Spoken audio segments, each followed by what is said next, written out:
one of the boat guys. I'm Trent, and you know who my partner is, Andy Kimbel.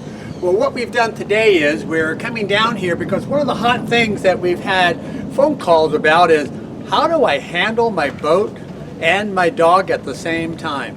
Well, today we're going to take a little bit of a look at boarding a boat, going down below, coming back up, and some of the aspects of how great it is to have your pet on board. Today we're going to be ready at any moment now. Here comes the owner of the boat right now with his dog. This is Terry, and this is his gorgeous dog. A couple of things that you always want to remember. Make sure that the boat is very close to the dock so that the dog doesn't get a little bit scared. You know what happens if they get scared? They fall in. And the other thing that we highly suggest, if you've got a dog on the boat, what you always want to do is have some sort of a life jacket that goes with it. I know Terry and I have talked about this, and he's got a life jacket for this gorgeous little pup. Now, the other neat thing is taking the dog, getting him on the boat, which is something Terry is very used to, and the dog is obviously a fantastic companion. And the next thing that we want to do is making the transition from the cockpit and go down below. Well, one of the neat things about the boat that we're on, just to give you an idea, is a Genoa 490. And on the Genoa 490, the angle of the steps really makes it quite advantageous for even small dogs to get up and down. The reason we use the small dog, because obviously a larger dog will have a much easier time going up and down. But here Otis is really a smaller dog, and he made the transition from the step onto the lower steps and then all the way down into the boat. This is one of the things that makes it really cool if you've got a dog on board the boat. The other nice thing about having a dog on the boat is it really enhances the lifestyle of being out on the water. The boat is such a fantastic platform for not only enjoying the animal friends that we have in our life, but also to enjoy all the family friends that we have in the life. And the other thing that we notice is that Otis can go back up those steps like a rocket ship. And so you always have to keep a good eye on your dog. So if you're down here and you're having fun and you're relaxing with friends, you got to keep your eye that Otis doesn't just kind of pop up top and then maybe go out and chase a few seals and try to go swimming with those guys in the gray flannel suits. But the most important thing that we've also done with people that have smaller dogs is I put netting around the entire boat. That way it will ensure the fact that we're not going to lose our pet if we're out sailing. A lot of times Otis, and I know my dogs in particular, they love to walk around the boat. They get their sea legs and they're really, really comfortable. Again, these are just some of the questions that people write into both Andy and I saying, hey, what do I do with my dog? And here's a prime example. This is Terry. And Terry absolutely has a fantastic dog in Otis. He's got a beautiful boat that Otis goes up and down on. And it makes your life so much easier because you don't have to find a dog sitter. You don't have to put them in a kennel if you want to go out and spend the afternoon on sailing or power boating, either one. But the most important thing is making sure that we take care of the dog. One, make sure the boat is close enough to the dock so he doesn't fall in. Two, always have a harness on your dog in case he does fall in. You've got an easy loop to reach down and grab and pull him up. Three, if you want to be out sailing quite a bit, put netting around your boat and put maybe a little piece across the back so that they can't slide out. Most importantly is to have fun, enjoy your boat, enjoy the lifestyle of sailing with both your dog and your friends. Hi folks, I thought maybe it'd be a good idea if we actually interviewed and talked to Terry and maybe even get some answers from Otis here about what it's actually like in the real world living with a pet on a boat. And Terry, is there any advice for the people watching this thinking about getting a boat? Or if they have a dog and is a dog going to be an obstacle in getting that boat, maybe I should get the boat because I have a dog. Can we address that a little bit and talk about what life on board is like with the dog? How is it possible to do this? Yeah, absolutely. I think that probably the most important factor is treat the dog like a human being as far as safety issues. Just make sure the boat is tight to the dock, keep him on the harness. Really just treat him like he's at the house, and when you're out on the water, you just need to make sure that you've got him in a life jacket and he's tied to the boat, because what you don't want is a dog overboard in the middle of a good blow. So, but generally speaking, dog on a boat is no different than a dog at a house. Same thing. Lets you enjoy. You just have to be conscious and really diligent about safety. Yeah, and then Walking it up. Walking the dog.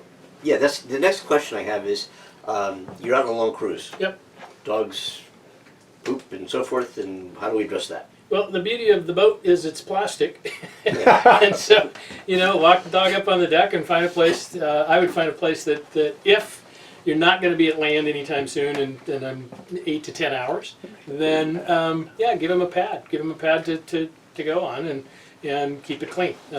He'll figure it out. They'll dial in just like they were when they were a puppy, and you put a pad down on the kitchen floor. So there's just really no difference between keeping a dog on a boat and keeping a dog at your house. Is there a community out there that you've been part of because you have a pet? You meet other boat owners who also have pets, and you all get together and probably spend more time talking about your pets than you do your boats. There's a lot of truth to that, and frankly I find it interesting that there's probably a split of maybe 60% are big dogs. I chose a small dog for specific reasons, but it really doesn't matter what size dog you have on the boat as long as you're just conscious about the issues that safety issues. And there is a community. You take your dog for a walk in the marina, for instance. I live here in the marina, and you're constantly meeting people because of the dogs. Dogs always want to check each other out. They just really love each other. And there's waste disposals and bags everywhere around the marina. Make sure that you pick up their mess and just be a good, responsible pet, just like you would at home. Just really no different. And what do you think, Otis? How you like life aboard a boat? Yes, even Otis agrees. He's loving it. Loving it? Yeah, he's loving it. Take my word for it. He's loving it. Terry, thank you so much for being our guest here on The Boat Guys. Absolutely welcome. And folks, email us at boattalkguys@gmail.com. We'll put it right here, boattalkguys@gmail.com. You can also phone in your questions. Leave it on the voicemail. The number is 424-777-2248. That should be on the screen here somewhere as well. 424-777-2248. Leave us your questions and we'll discuss them and we'll answer them. We'll help you resolve whatever issues or concerns you might have about life on the water. Thanks for tuning in to The Boat Guys. Are there any other things that you're going to be coming up with topic-wise, Andy, that we should be aware of? I think, yes, we're also going to talk about, actually, we're going to do a video as soon as I get Trent to do this, folks, because I witnessed this and I couldn't believe it when I saw it. Trent, when he brings a boat in, lassos the cleat and brings a boat in. Now, we got to demonstrate this, but I think we're going to talk about docking a boat in cross currents, in crosswinds, managing dock lines, Fire extinguisher. fire extinguishers. We're going to talk about concerned emergencies on board. We're going to talk about stoves, lighting them, maintaining them, keeping them safe. We're going to talk about eating and drinking and more drinking on our boat. Yes. How can we? Yeah. But folks, we'll be addressing a lot of subjects, and we want you to drive this show as well. Let us know what you want to know, and also, Trent has been around boats for an awfully long time. I've been around as well, but Trent's been around boats a real long time, power and sail. And what we're also willing to do, and what we want to do, is discuss various boats, various options, various trends and tendencies about how these boats are performing in the marketplace when you're buying and selling new boat versus used boat. You feel free to phone those questions in as well and email those questions. We will address them on upcoming shows of Boat Talk Guys. Again, thank you for Talking tuning here in. all afternoon about having your dog on board, which is probably one of the critical things that people seem to have a problem with in many cases, is what to do with my dog if I want to go out and go boating. Well, as we've shown today, making sure that you have the harness on your dog, make sure that you've got a life jacket on your dog.